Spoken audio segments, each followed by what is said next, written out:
welcome hip cats, groovy chicks. Welcome to the Jazz Ranch. You know, people ask me, they say, is there actually a jazz ranch in Connecticut? And I say, of course there is. Just come up here and we'll ride the horses. We'll go out and sit by the campfire and we'll sing bebop tunes. I guarantee it.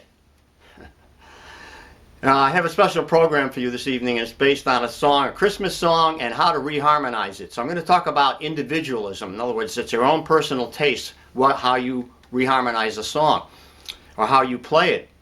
And so I looked up individualism quotes because I wanted to, give you some quotes, and came up with 3 I really liked. You just have to Google it and you'll find 960 quotes on individualism. So here's the first one. It comes from a relatively unknown writer. And he said this: to be yourself in a world that is constantly trying to make you something else is the greatest accomplishment. I love that. It's from Ralph Waldo Emerson. Remember that cat? The second one comes from John Green. It's the book called The Fault in Our Stars. And he said, you are so busy being you that you have no idea how utterly unprecedented you are. Can you say that word, unprecedented? It means unmatched or unparalleled. In other words, you're totally unique. You're your own person. You're an individual. And the third quote comes from Augustine Burroughs. He said this, this cracked me up. He said, I myself am made entirely of flaws. However, they're stitched together with good intentions.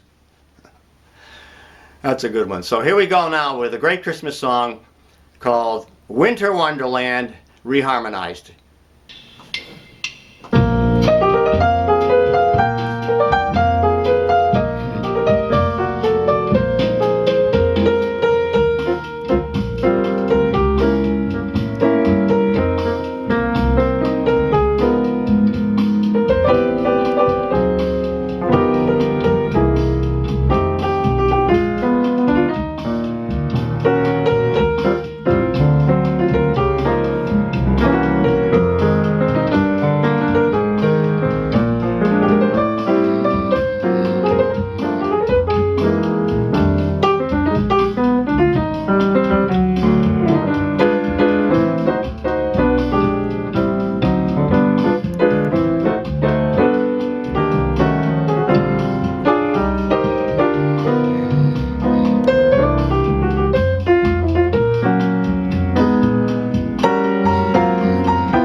Now I'm going to show you how I took a song with simple chords and use a variety of techniques that are associated with jazz concepts that will allow you to reharmonize the song and make it more interesting. Now, this is something that jazz musicians do, and it's our job to reharmonize the song. So it becomes an interesting challenge. And I like that challenge, and I take it on, but I don't want to go to such extremes that it becomes so obscure. And a lot of people do that. A lot of people like to make it so obscure that you know, you have no sense of what the original harmony was. And you know, I like to keep a lot of the original harmony, but just make it sort of hipper in a certain way. And one of the things that I do is I use tritone substitutes a lot. And I use different varieties of chord progressions that are substitute chord progressions for what you have. And I always think about the bass line. In other words, you're able to change the bass line, and from there, when you can change the bass line, you can change the chord that fits it. So there you have a variety of things. So on the original 4 bars of the song, I have actually, for the first 4 bars of the melody, I've actually 3 different versions of that melody harmonized in 3 different varieties, and I'm going to show you those. So the first thing that I did, if you take the melody,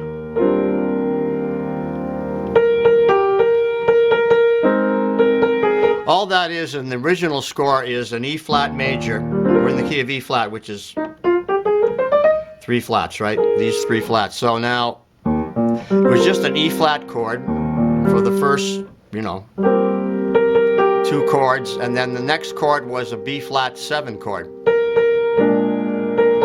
Or it could have been a 2-5. You could have said F minor. Now I just changed the 2nd and the 4th chord. I did this.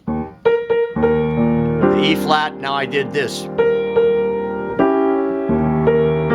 Which is diminished now. Now that's a C sharp diminished. Or you could think of it as an E diminished. So it could be, in other words, an E flat, an E approach to the 2 chord. Then I played the 2 chord, but with the, you know, the F minor 7 chord.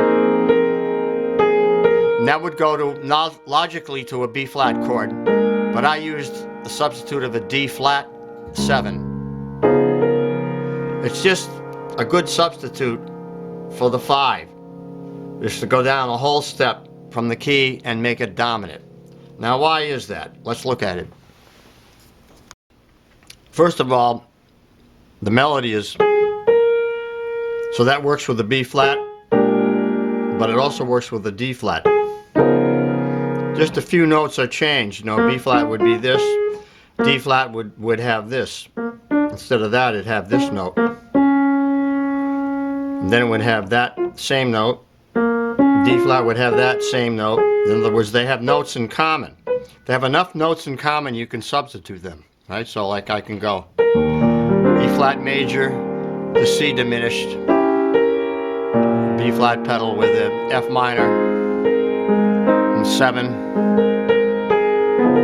D flat 7, there. Now here, let's look at this next section. Now the original chord there at that part is, let's see, would be a B flat.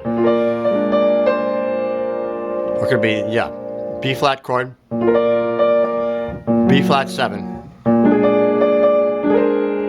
And then going to a D flat, down to a C7. But I use this substitute, which is down a half step, A minor 9. Now, why was I able to use that? Because the next chord is G minor, so I just used the cycle of fifths. In other words, A minor would lead to G minor by way of D7, C minor, C7. So then we have, in other words, we have 2 5 2 5 2 5 1 E flat. So we're going up to the A minor, 11 to a D7 altered, Now you might want to know how I'm altering the chords. Well, I'm creating big sounding chords by tenths here, adding as many notes into the chord as I can. 1, 3, 5, 7, 9, 11. Then here I altered the chord to a 1, 3, flat 7, flat 9, sharp 11, right? 8, 9, 10, 11, sharp 11. The G minor 7 now is G minor. I've added an 11th in here. That chord now can be a C7 with a sharp 9 there, 8, 9, sharped, and a 13, 8, 9, 10, 11, 12, 13, flat 13 there. Then a F13, there's the 13 in there. Chromatic approach tone, which is a tritone substitute, into the 5, and the 5 flat 9 to the 1.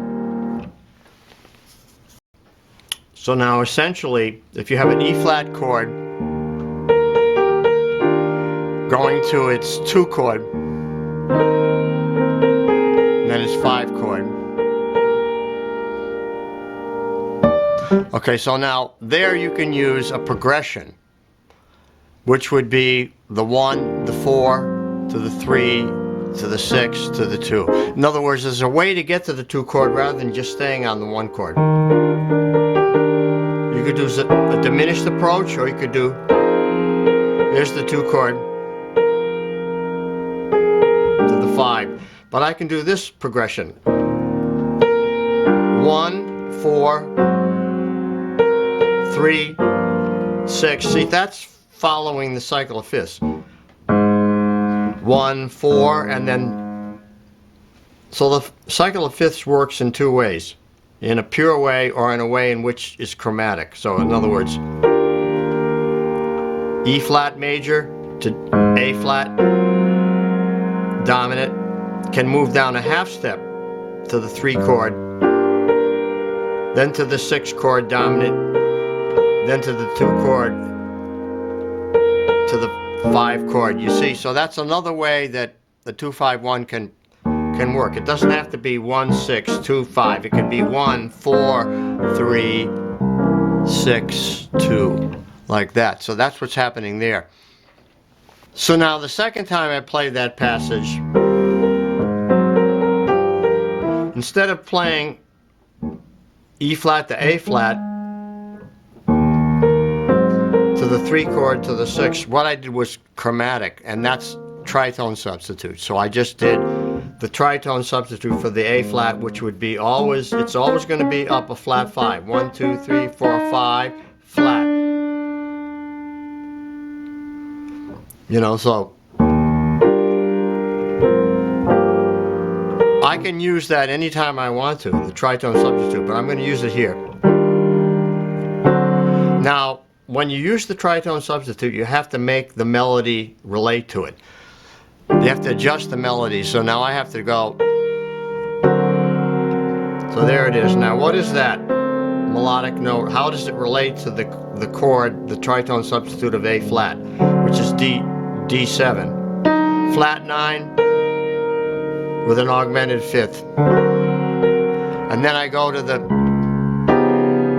another tritone substitute. So now this second version, which is a descending line, there's 2 chords per measure. The first version, we just had the 1 chord per measure. E flat major to C sharp diminished, F minor, 7, and then the D flat against the B flat pedal. Now this second version of descending, I'm using tritone substitutes. So instead of going E flat to A flat here, I'm going E flat to D. Tritone substitute. Instead of going to G minor, I'm going to its tritone substitute, which is D flat 7. Now I have to adjust the voicing to match the melody so it sounds good. So here, there's the voicing I'm using. This one here that automatically becomes a 9 chord with a sharp 11. See, so you have root 3rd, 5th, flat 7, 9, 10, 11, sharp 11. So sharp 11s are really jazzy sounding chords. Then here I can really put a beautiful chord there on the C7, which is a flat 9 with a sharp, another sharp 11, with a flat 9 in there. And that takes me nicely to the F minor. So you see, I'm just getting to the C7 a different way, by a descending chromatic line. So now I had this taking me to the F minor. Now, a similar common type of progression contrasting the chromatic descending line would be a stepwise ascending line. In other words, to go to F minor there now, to get to the B flat rather than just go right to the B flat, I'm going to rise up the scale. See, so I'm going to go right up the E flat scale starting on F to take me to the B flat 7. So you have this. So let's look at the two lines together. Just the bass line.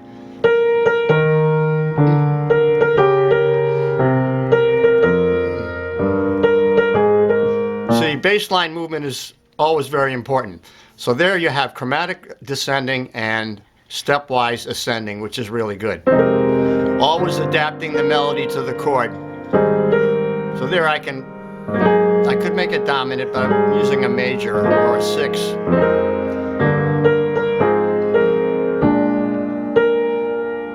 And continuing. Now here, instead of using the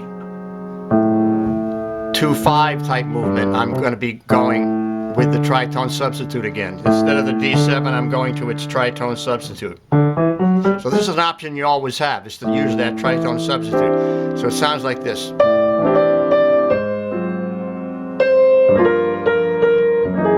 So I can put those nice 13, there we go. There's your 13 in there. You see, nice voicing. There's your 13 in there. And then keeping that 13. If I want a tritone substitute, I can put another one there.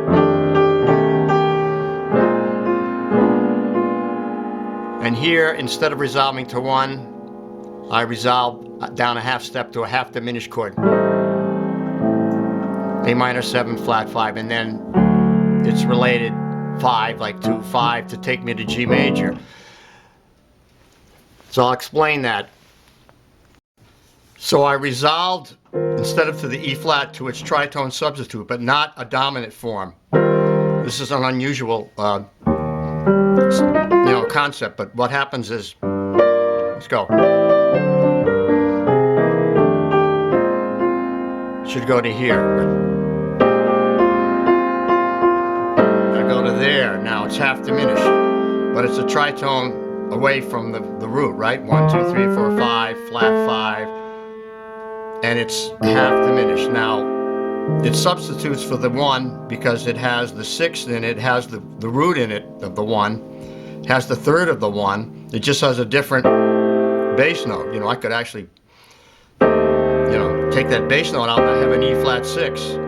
I'm just changing the bass note, and what works so nicely is it's the 2 of the 5 of the 1 going into the bridge. You see?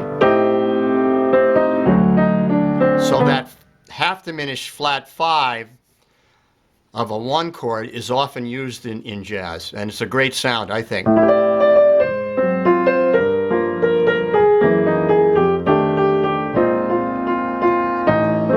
It's like a passing chord sound. Now we're into the bridge. Now I'll show you what I did with that. On the original score, the bridge was something like this.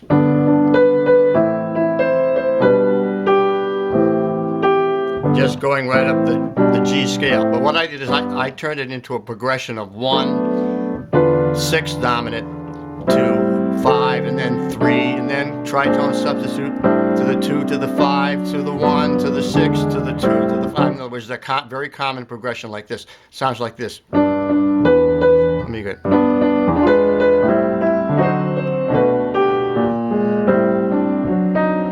Then what I did was actually voiced it so that I have some Barry Harris sounding chords. You know, like these on his diminished 6th scale. Right? Or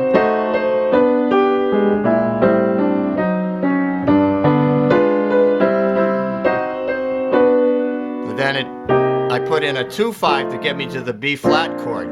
So this bridge is in 2 keys. It's in G to start for the first half, and then it's in B flat for the second half. And I did a similar thing there. Like that. Then there's another tritone substitute with a sharp 11 in it. You can tell I like that chord. There it is again. Then another tritone substitute to the 5, the 5 of 5. Now I'll show you what I did next, which is the third variety for this next section. Now this next section is a little bit of a stretch. It's a little bit more what I would call out than the previous ones. And you know, this is a matter of personal taste. I'm just showing you these as being possibilities. How you decide which ones you want to use or not use. You can play this song very simply and it still sounds good. It's a great song. But I wanted to show you another possibility for the first section, the A section. So from the B flat chord, we ended up at the end of the bridge on the 5 chord, right? So now, same concept as I did going into the bridge, down a half step. But it has to be now a little bit more of a radical sounding chord. Because you don't, you know, that's a flat 9 on the top. How do we know that? And then what I say, well, here, okay, there's your root. So a half step above the root would be the flat 9. So melodically, that's a little out there. And then I go down half steps here. Same way as I did in the second version. So it's like this.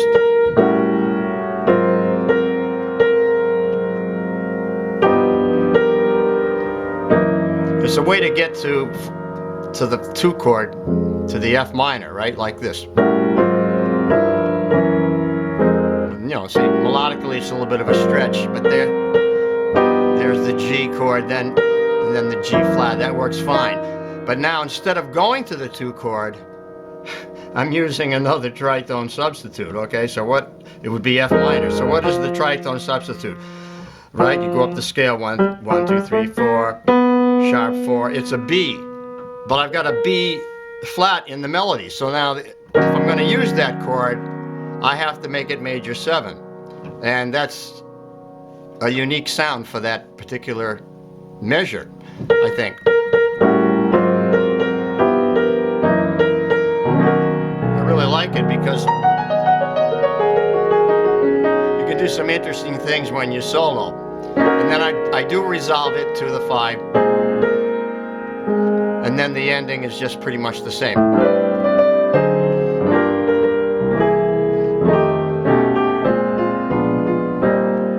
You have to, once you've learned that, mastered that, now you have to learn how to improvise over those chords. I want to give you a little look into my book. See, it's in a 3-ring binder. You can see this, which is very practical because you can take pages out and photocopy them, and it lies flat on the music stand. And there's no books like this that I've seen. And here's in book 2, the chapter on tritone substitution. So I give you examples, I give you theory, examples, practical examples in songs, then I give you a song to play.